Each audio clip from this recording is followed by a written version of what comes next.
क्या हाल है सभी के, कैसे हैं आप सब। आजीविका एजुकेशन ऐप पे आप सभी का फिर से स्वागत है। जैसा कि मैथ्स का आपका प्रैक्टिस सेट है आज रेलवे एएलपी का, जो कि एग्जाम से पहले जो रिवीजन है, रैपिड रिवीजन कह सकते हैं इसको आप, या एक अच्छी तैयारी अगर आपकी है तो एक अच्छा मॉक टेस्ट आपके बीच में है। साथ ही जितने भी क्वेश्चन इस मॉक टेस्ट में रखे गए हैं सारे प्रीवियस ईयर से रिलेटेड क्वेश्चन है और एग्जाम के लिए बहुत ही ज़्यादा इम्पोर्टेंट है और ऐसे क्वेश्चन आपको एग्जाम में देखने को जरूर मिलेंगे। टाइम को वेस्ट ना करते हुए सीधे क्वेश्चन पे पढ़ते हैं और एक अच्छा अटेम्प्ट करने के लिए एक अच्छे तरीके से क्वेश्चन को सॉल्व करना, कम टाइम टेक करना और साथ ही साथ एक बेहतर रिजल्ट देना। तो यही आपका सिलेक्शन का मूल मंत्र है। तो इसलिए हर क्वेश्चन पे तेजी से सॉल्व करने की कोशिश करिए और कॉन्सेप्ट को समझते हुए चलिए, चाहे वो ट्रिक हो या वो बेसिक तरीका जो भी हो। पहले क्वेश्चन की बात करते, पहला क्वेश्चन आपकी स्क्रीन पर यदि लिखा हुआ है यदि 7 क्रमागत संख्याओं का औसत 33 हो तो इनमें से सबसे बड़ी संख्या कौन सी है। 30 सेकंड का क्वेश्चन है, 30 सेकंड का क्वेश्चन है, 30 सेकंड ज्यादा नहीं लगना चाहिए। सोचिए कैसे करेंगे आप, सोच के बताइए कैसे करेंगे आप जल्दी। मुझे आंसर से मतलब है, मुझे नहीं मतलब आप क्या लगा रहे हैं, किस तरीके से सॉल्व करें, मुझे सिर्फ सिर्फ इससे मतलब है। मैं तो बेसिक कॉन्सेप्ट बताऊंगा। अब अगर कहा है 7 क्रमागत संख्याओं का औसत है, आप फटाफट देखिए क्रमागत संख्या, मुझे नहीं पता कौन सी संख्या है वो, तो पहली संख्या मैंने x मान ली, दूसरी संख्या मैंने x+1 मान ली, तीसरी संख्या मैंने x+2 मान ली, चौथी संख्या मैंने x+3 मान ली, then x+4, then x+5, then x+6। ये तो मैं इसलिए लिख रहा हूँ ताकि आप लोगों को समझ आ जाए कि मैं कर क्या रहा हूँ। और कितनी संख्या है, 7 संख्या है। सबको पता है कि ये 7 बार x आया हुआ है और अगर हम 1 2 3 4 5 6 को जोड़े तो हम 21 हो जाएगा हमारा। 21/7 हो गया। कितना औसत आ रहा है, 33 आ रहा है। फटाफट सॉल्व करिए। हम इसको सॉल्व करेंगे 7x + 21 = 33 × 7 हो जाएगा ये आपका। अगर हम इसको मल्टीप्लाई करते हैं तो ये 21 2 7 21 2 23 हो जाएगा। हम नेक्स्ट स्टेप पे चलेंगे अगर तो 2 3 1 - 21 हो जाएगा। x बराबर क्या हो जाएगा, 210/7 हो जाएगा। x बराबर 30, x बराबर 30 आ गया। कॉन्सेप्ट ये है आपका, कहता है सॉल्व इससे कर सकते हैं आप। बीच के इससे जितने भी स्टेप हैं इसको स्किप करके ये सब लिखे बिना भी आप ये चीज सोच सकते हैं। तो अगर x बराबर 30 आ गया, सबसे बड़ी संख्या है तो x+6 है, तो कितना हो जाएगा, 36 हो जाएगा। अगले क्वेश्चन की तरफ बढ़े। अगला क्वेश्चन आपके स्क्रीन पे है। 4 ऑप्शन है। 4 क्रमागत सम संख्याओं का औसत 27 है। इनमें से सबसे बड़ी संख्या कौन सी है। सेम क्वेश्चन है, सेम कॉन्सेप्ट है। वहां पे क्या कर रहे थे हम, चलो मान लिया मैंने कि x बराबर 2 मान लिया मैंने। दूसरी संख्या क्या हो जाएगी यहाँ पे, क्योंकि x+2 हो जाएगी। फिर क्या हो जाएगा, x+4 हो जाएगा। फिर क्या हो जाएगा, x+6 हो जाएगा। इन सबको जोड़ लीजिए, इन सबको जोड़ लीजिए, 4 से डिवाइड कर दीजिए, इक्वल टू 27 रख दीजिए। सॉल्व कर लीजिए, संख्या आ जाएगी आपकी। सॉल्व कर लीजिए, संख्या आ जाएगी। 4x हो जाएगा आपका प्लस 2 4 2 6 6 12 हो जाएगा आपका बटे 4 हो जाएगा। ये 27, ये इधर जाएगा 4 से गुणा हो जाएगा। 4x + 12 बराबर 27 × 4 हो जाएगा आपका। 4x + 12, 7 चौक 28, 2 4 दूनी 8 2 10, ये हो जाएगा। 4x बराबर 108 - 12 कर देंगे। 4x बराबर क्या हो जाएगा आपका, 96 हो जाएगा। x बराबर क्या हो जाएगा, 4 दूनी 8 4 चौक 16। x की वैल्यू 24 आ गई। सबसे बड़ी संख्या पूछा है तो x+6 है, तो हमारा 30 हो जाएगा। ऑप्शन नंबर सी करेक्ट हो जाएगा। अगले क्वेश्चन की तरफ बढ़े। हाँ, एचसीएफ पूछा गया है आपसे। एचसीएफ पूछा गया है।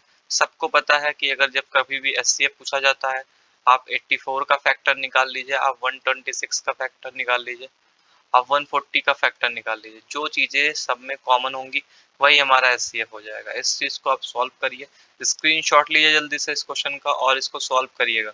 सॉल्व करके इसका आंसर आप कमेंट सेक्शन में आपको देना है, क्या होगा इसका सही जवाब। अगले क्वेश्चन की तरफ बढ़े, फटाफट चीजों को सॉल्व करिए। ऐसे ही कम समय में आपको एग्जाम में चीजों को सॉल्व करना। अब देखिए बहुत बड़ा क्वेश्चन ये है, काफी लंबा इसका प्रोसेस होता है। 2 अंकों की 2 संख्याओं में 24 का अंतर है। इन दोनों संख्याओं का योग 102 है। मतलब क्या है, एक संख्या a है, एक संख्या b है और इनका डिफरेंस कितना आ रहा है, 24 आ रहा है। हम क्या करेंगे, इनका डिफरेंस कितना आ रहा है, दोनों संख्याओं में अंतर कितना आ रहा है, a माइनस बी 24 आ रहा है, और योग कितना आ रहा है, a प्लस बी कितना आ रहा है, a प्लस बी कितना आ रहा है, 102 आ रहा है। हम क्यों ना एक काम करते हैं, हम सीधे ऑप्शन से रखते हैं। अगर हम बड़ी संख्या 65 मान ले रहे हैं तो जाहिर सी बात है वो 102 से माइनस करना पड़ेगा हमें।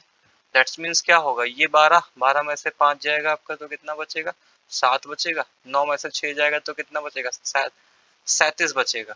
मतलब दूसरी संख्या, पहली संख्या 65 होगी, दूसरी संख्या 37 होगी। क्या 24 का डिफरेंस है इसमें, क्या इसके बीच 24 का डिफरेंस है। 15 में से कितनी जाएंगे, शायद 7 जाएगा आपका। 15 में से 7 जाएगा तो कितना बचेगा, 4 आएगा, कभी नहीं आएगा। तो ये ऑप्शन नहीं होगा आपका। ऐसे ही 102 में 64 को रख के देख लीजिए, यहाँ पे 8 हो जाएगा, यहाँ पे 8 हो जाएगा, यहाँ पे क्या होगा, 3 हो जाएगा। क्या इनके बीच में 24 का डिफरेंस है, हो सकता है, हो सकता है। ये 14 हो गया, 14 में से 8 गया, यहाँ पे 6 बच जाएगा, नहीं होगा। 63 102 में 63 रख के देख लीजिए, 12 में से 3 जाएगा, यहाँ पे कितना बचेगा, 12 में से 3 चला जाएगा, कितना बचेगा यहाँ पे, 12 में से 3 जाएगा, 9 बचेगा, और 9 में से 6 चला जाएगा तो कितना बचेगा, 3 बचेगा, 39। क्या डिफरेंस है, हाँ हो सकता है। ये 13 में से 9 गई, 4 बचेगा आपका, और ये 5 में से 3 गई, 2 बचेगा। 24 का डिफरेंस किसमें है, 63 में है। ऑप्शन नंबर सी करेक्ट हो जाएगा आपका। क्या किया है मैंने एक पहली संख्या इसको मान ली, तो 102 अगर इन दोनों का योग है तो 102 से हम अगर इसको माइनस करेंगे तो हमारा दूसरी संख्या आ जाएगी, दूसरी संख्या मीन्स बी आ जाएगा। और क्या कहा है कि इन दोनों के बीच में 24 का डिफरेंस होना चाहिए। ऑप्शन से रख के लगा लीजिए, आपका ऑप्शन जो भी आपका आंसर होगा वो आपको मिल जाएगा। कैलकुलेशन पे जाएंगे, काफी लंबा चौड़ा कैलकुलेशन है, एक क्वेश्चन बनेगा फिर चीजें सॉल्व होंगी। अगले क्वेश्चन की तरफ बढ़े। हाँ, कोई वस्तु 18% के लाभ पे बेची गई, यदि वह कोई वस्तु 18% के लाभ पर बेची गई, यदि वह 49 रुपए अधिक पर बेची जाती तो लाभ 25% होता, उस वक्त का क्रय मूल्य बताइए। अच्छा मान लीजिए कोई चीज 100 रुपए की है, उससे 18% की लाभ पे बेचा गया तो कितने का बिका, 118 का बिका। अब कहा जाता है कि अगर 49 रुपए अधिक में बेची जाती तो लाभ 25% होता। अब अगर 25% होता, 100 की चीज 125 की बिकती, यही होता ना। इनके बीच का डिफरेंस कितना है, इनके बीच का डिफरेंस कितना है, इनके बीच का डिफरेंस कितना है, 7 है ना। और क्या कहता है, 49 रुपए अधिक, हम मेरे हिसाब से 7 रुपए अधिक होता, उसके हिसाब से 49 रुपए अधिक है, यानी कि 7 गुना है। तो अगर ये 7 गुना होगा तो ये भी 7 गुना होगा, ये भी 7 गुना होगा।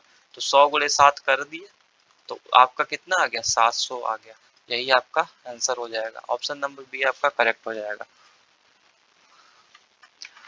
नेक्स्ट क्वेश्चन है आपका, एक व्यक्ति को एक पंखा 1900 रुपए में बेचने पर 5% की हानि होती है, तो पंखे को उससे किस मूल्य पर बेचना चाहिए कि उसे 20% का लाभ प्राप्त हो। अब समझो 5% का मतलब मैंने पहले दिन क्लास में बताया था, 5% का मतलब क्या होता है, 1/20।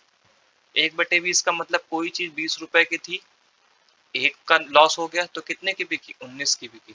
अब एक व्यक्ति को एक पंखा 1900 में बेचने पर 5% की हानि होती है, मतलब इसका कितना है, ये 19 बराबर कितना है, 1900 है, तो यानी कि 100 गुना। तो अब ये 100 गुना होगा तो ये भी 100 गुना होगा, ये भी 100 गुना होगा, तो मतलब ये आपका 2000 हो गया। अब कह रहा है कि उसे 20% का लाभ प्राप्त करने के लिए उसे किस मूल्य पे बेचना चाहिए। अब एक्चुअल प्राइस तो इसकी 2000 रुपए है, एक्चुअल प्राइस 2000 है। अब इस पे मुझे क्या चाहिए, 20% का प्रॉफिट चाहिए। तो 20% का मतलब कितना होता है, 1/5।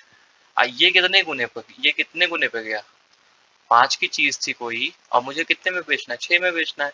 5 की वैल्यू तो दी हुई है ना, ये 5 की वैल्यू तो दी हुई है 400 गुणे पे, तो ये भी 400 हो जाएगा। तो 6 चौक 2400, समझ में आ गया, 6 चौक 2400। ऑप्शन नंबर बी आपका करेक्ट हो जाएगा। नो फॉर्मूला नो चीज है, आप इजीली कॉन्सेप्ट से भी चीजों को समझ सकते हैं। कह रहा है छोटी से छोटी संख्या कौन सी जिसे इतने इतने से भाग करने पर प्रत्येक दशा में एक शेष बचे। आप कुछ मत करिए, आप 8 9 12 और 15 का आप एलसीएम निकाल लीजिए। इसका एलसीएम जब आप निकालेंगे तो 360 आएगा आपका। मतलब 8 से भी ये क्या है 360, तो इन सबसे कट जाएगा, हमें क्या करना है, एक शेष बचाना है। तो हम क्या करते हैं, इसमें +1 कर दें तो एक शेष बच जाएगा, यानी कि 361 हो गया। यही आपका आंसर हो जाएगा 361। एग्जाम में जब आप ऐसे क्वेश्चन सॉल्व करेंगे तब आप एग्जाम को क्वालिफाई कर सकते हैं। नेक्स्ट क्वेश्चन है आपका स्क्रीन पे, समीर तथा अनुज की आयु का अनुपात कितना है? 8:5। 9 वर्ष के बाद इनकी आयु का अनुपात कितना हो जाता है? 11। इन दोनों की आयु में कितना अंतर है? अच्छा, यहाँ पे डिफरेंस देखिए आप, यहाँ पे डिफरेंस देखिए 3 का है, यहाँ पे डिफरेंस कितने का हो गया? यहाँ पे डिफरेंस कितने का हो गया? यहाँ पे डिफरेंस आपका 8 का हो गया। तो इस कॉन्सेप्ट से नहीं सॉल्व कर पाएंगे, तो हम क्या करते हैं, इसको 8x मान लेते हैं और इसको बटा 5x मान लेते हैं। ये चीजें तो कर सकते हैं ना। 9 वर्ष बाद पूछा है तो हमने 9 यहाँ प्लस कर दिया, हमने 9 यहाँ प्लस कर दिया। अब कितना हो जाएगा? 11/19 हो जाएगा। अब इससे आप इसको मल्टीप्लाई करिए, इक्वेशन बनाइए, 8x गुणे 19 प्लस 9 गुणे 19 बराबर 11×5 = 55x प्लस 11×9 = 99। x की वैल्यू निकाल लीजिए और उसको यहाँ पे पुट कर दीजिए, आपका जो भी आंसर होगा वही आपका यहाँ पे आंसर मिल जाएगा आपको देखने को। तो ये इक्वेशन आप खुद से सॉल्व करिएगा, ये इक्वेशन आप खुद से सॉल्व करिएगा। नेक्स्ट है आपका, 7 वर्ष पूर्व ए तथा बी की आयु का अनुपात कितना था? अच्छा, 7 वर्ष पूर्व हम यहाँ लिखते हैं -7, तब कितना था? ये 4 थे, ये 5 थे, इसको हम x कर देते हैं। अब कह रहे था 7 वर्ष बाद, यानी कि +7 वर्ष।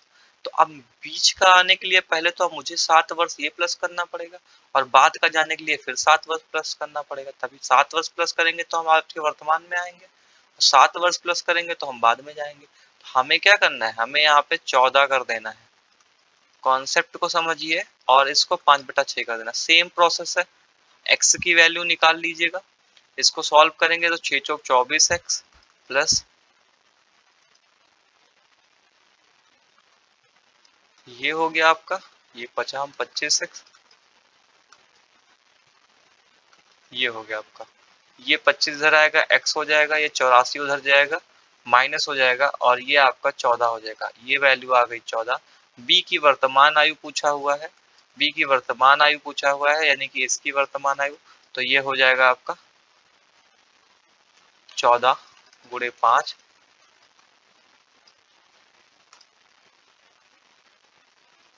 ये हो गया। और कितना? 7 वर्ष प्लस कर दीजिए, क्योंकि हम निकाले किस पे हैं, ये तो 7 वर्ष पहले की आयु, वर्तमान में आने के लिए हमें 7 वर्ष प्लस करना पड़ेगा, तो हम इसमें 7 वर्ष प्लस कर देते हैं, 77 हो जाएगा। ये आपका आंसर हो गया। नेक्स्ट है आपका, सीता तथा गीता, सीता तथा गीता की वर्तमान आयु का अनुपात 8:9 है, इनकी आयु का योग 68 है, 10 वर्ष बाद इनकी आयु। अब देखिए, एक का 8x है, एक का 9x है, अगर हम इसको ऐड कर दें तो कितना हो जाएगा? 9 8 17 हो जाएगा, 9 17 हो जाएगा। अब ये आयु का योग कितना है? 68 है, मेरे हिसाब से 17 है, इनके हिसाब से 68 है, यानी कि कितने गुणे? 4 गुने पे, 4 गुने पे है, तो ये भी 4 हो जाएगा। ये 8 चौक 32 हो गया, ये 9 चौक 36 हो गया। अब क्या कह रहा है? 10 वर्ष बाद इनकी आयु का अनुपात, तो ये 32 10 42 हो जाएगा, 36 10 46 हो जाएगा। अब काट दीजिए, ये हो गया, ये हो गया। ऑप्शन नंबर ए आपका करेक्ट हो जाएगा। ठीक, ऑप्शन नंबर ए आपका करेक्ट हो जाएगा।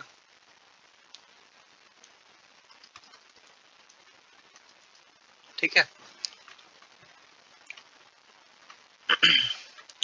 लिखा हुआ है 540 का 75% गुणे 7/5 गुणे 2/3। सॉल्व करना है, कैलकुलेशन नॉर्मल कैलकुलेशन है, काट दिया इसको। अगर हम इससे काटें तो ये कट गया आपका, अगर हम इसको काटें तो ये कट गया, ये कट गया, ये कट गया, ठीक है, ये भी कट गया, तो 18 गुणे 3 गुणे 7। ठीक, ऑप्शन नंबर सी बी। कैसे कैसे मैंने इकाई का अंक देखा, 8 × 24 50 और 7 चौक 28 8, 8 आना चाहिए, 8 केवल इसी ऑप्शन में, ऑप्शन नंबर बी आपका करेक्ट हो जाएगा। अगला क्वेश्चन है, 940 का 12%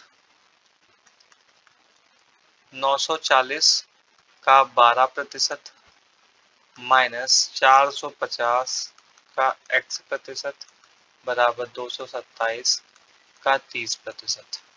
ठीक है, अब पहले तो ये 12 निकाल लो, ये कट गया, ये हटा, यहाँ 0 लगा, इसको आप गुणा करेंगे 12 चौक 48, 4 12 9 ये 108 और 4 112, एक अंक बाद दशमलव लगा दिया आपने, ये आपका कट गया, ये भी हटा, 4.5x हो गया, ये आपका हटा, ये भी हटा, यहाँ पे 7 21 2 3 19 6 2 8 3 19 6 68.1। अब आप -4.x को यहीं रख दीजिए, इसको 68.1 को यहाँ ले जाइए, -112.8 कर दीजिए, माइनस कर दीजिए माइनस कर दीजिए 112.8 से अगर आप 68.1 को माइनस करेंगे ये 7 हो जाएगा, ये 12 में से 8 जाएंगे आपके 4 बच जाएंगे, ये 10 में से 6 जाएगा आपका 4 बच जाएगा, यहाँ पे पॉइंट लग जाएगा। -4.5x बराबर आपका ये हो जाएगा 4447, ये भी माइनस का माइनस से माइनस कट जाएगा, x बराबर 4447 अपॉन 4.5। अब आप क्या करेंगे, इसको काट पीट लेंगे, आपका आंसर आ जाएगा। इस तरीके से चीजों को सॉल्व करिए और तेजी से सॉल्व करिए कैलकुलेशन अपना। अब देखिए कितना आसान क्वेश्चन है, 35/100, कुछ करने की जरूरत नहीं, इसके नीचे 100 करो, ये कट गया, ऊपर 7 आना चाहिए, एक ही ऑप्शन आपका है जिसमें ऊपर 7 है, कट गया, खत्म कहानी, ऑप्शन नंबर ए आपका सही हो जाएगा। हाँ, ये अच्छा क्वेश्चन है। ये चीनी के मूल्य में 20% की वृद्धि हो जाए तो एक गृहिणी को इसकी खपत में कितनी प्रतिशत की कमी करनी होगी कि इस पर कोई खर्च ना बढ़े। 20% का मतलब कितना होता है, 1/5। 5 का मतलब 5 से कोई चीज 5 थी, अब वो हो गई 6। ठीक है, अब हमें क्या करना है कि एक कम करना है, एक कम करना है, लेकिन अब एक 5 पे नहीं कम करना है, हमें एक 6 पे कम करना है, यानी कि 1/6 गुणे 100 कर देंगे आपका, तो ये 100/6 हो जाएगा, यानी कि 16 सही 2/3 आपका जो है वो आपका आंसर आ जाएगा। करके दिखाऊं, ये 50, ये 3, 16 × 48 2 50/3, 16 सही 2/3, ये आपका आंसर हो जाएगा, ऑप्शन नंबर बी करेक्ट हो जाएगा। मतलब 1/5, 5 से कोई चीज 6 हुई, अब मुझे वापस से 5 पे जाना है, लेकिन उसका बेस क्या होगा, 6 होगा, यानी कि एक कम करेंगे, किस पे करेंगे, 6 पे करेंगे, गुणे 100% के लिए लगाएंगे, 16 सही 2/3 आपका आंसर हो जाएगा। अगला क्वेश्चन है, नीना तथा मीना ने क्रमशः 30,000 45,000 के निवेश से साझेदारी में व्यापार शुरू किया, 2 वर्ष के अंत में इतना लाभ हुआ, वगैरह वगैरह वगैरह। देखिए इस टाइप के क्वेश्चन आए, पहले तो ये कॉमन जीरो को हटाओ, यहीं पर इनको हटाया, इसको काटा, 15 × 30 तिया 45, इनके पास 2 रुपए थे, इनके पास 3 रुपए थे, चूंकि मुझे रेशियो निकालना है, क्या क्या व्यापार प्रारंभ के 2 वर्ष के बाद, यानी कि गुणे 24 यहाँ भी हुआ, गुणे 24 यहाँ भी हुआ, तो भी 2 वर्ष मतलब 12 महीने, 24 से 24 खत्म, 2 रेशियो के 3 में बटेंगे ये सारी चीजें, कितना लाभ होता है, 1.5 लाख रुपए का, 1.5 लाख रुपए का लाभ होता है। मुझे क्या किसका बताना है, मीना का बताना है, यानी कि 3 का हिस्सा बताना है, 3 को ऊपर रखिए, 3 और 2 अनुपातिक योग 5 हो जाएगा आपका, गुणे 1.5 लाख अगर हम कर देते हैं तो 5 या 15, ये आपका 30,000, और ये इसको गुणा कर देंगे तो ये आपका 90,000, ये आपका ऑप्शन नंबर डी करेक्ट हो जाएगा। ठीक है, इस तरीके से चीजों को सॉल्व करिए। ये स्टेप मैंने खत्म किया ना, अब इसको आप लिखते हैं ऐसे, ऐसे लिखते हैं आप, ऐसे करके फिर ऐसे 24 लिखते, फिर अनुपात लगाते, फिर 45 लिखते, फिर 24, फिर काटते, ऐसे तो टाइम लगता है इस चीज में। आप इसको यहीं खत्म कर दीजिए, 0 से 0 को खत्म करिए। और हाँ, कल क्वेश्चन मैंने ये करवाया था आपको, 5 के प्रथम 10 गुणजों का औसत। देखिए पहला नंबर तो 5 हो जाएगा, दूसरा आपका 10 हो जाएगा, और अब मुझे डॉट डॉट करके आखिरी चाहिए, तो आखिरी जाने के लिए मुझे क्या करना होगा, गुणा करना होगा, तो 5 2 50। तो अब ऐसे क्वेश्चन जहाँ पे ये फ्रीक्वेंसी सेम हो, फ्रीक्वेंसी सेम हो, 5 5 का डिफरेंस हो, वहां पे हम क्या करते हैं, पहला a+l/2 का फॉर्मूला होता है, यानी कि पहला 5, आखिरी 50/2 हो गया, 55/2 हो गया, 27/2 5, ऑप्शन नंबर ए आपका करेक्ट हो जाएगा। जितने भी क्वेश्चन थे ये बहुत ज्यादा टाइम टेकिंग क्वेश्चन थे, इस पे लोग टाइम लगा देते हैं और ये कहीं ना कहीं एग्जाम में बहुत पीछे हो जाते हैं। तो ये सारे ऐसे क्वेश्चन थे कि इनको करने में आपको टाइम नहीं लेना एग्जाम में। इस प्रैक्टिस सेट का यही मोटो था कि ये क्वेश्चन करने में आपको बिल्कुल टाइम नहीं लेना है। अब इसके बाद जो ट्रिग्नोमेट्री हो गई या बाकी चीजें हो गई उस पर अगर थोड़ा सा टाइम लगता है तो जो आप टाइम यहाँ सेव करेंगे वो आप टाइम वहां प्लस कर देंगे और आपका बैलेंस जो है वो आपका बराबर रहेगा। तो ये थे कुछ क्वेश्चन जो कि एएलपी के लिए बहुत ही ज्यादा इंपॉर्टेंट है। अगले पेपर को एनालिसिस करके जो भी आगे के क्वेश्चन आपको बन सकेंगे वो आपको आगे की भी प्रैक्टिस सेट में करवाया जाएगा। Thank you for support, thank you for guys.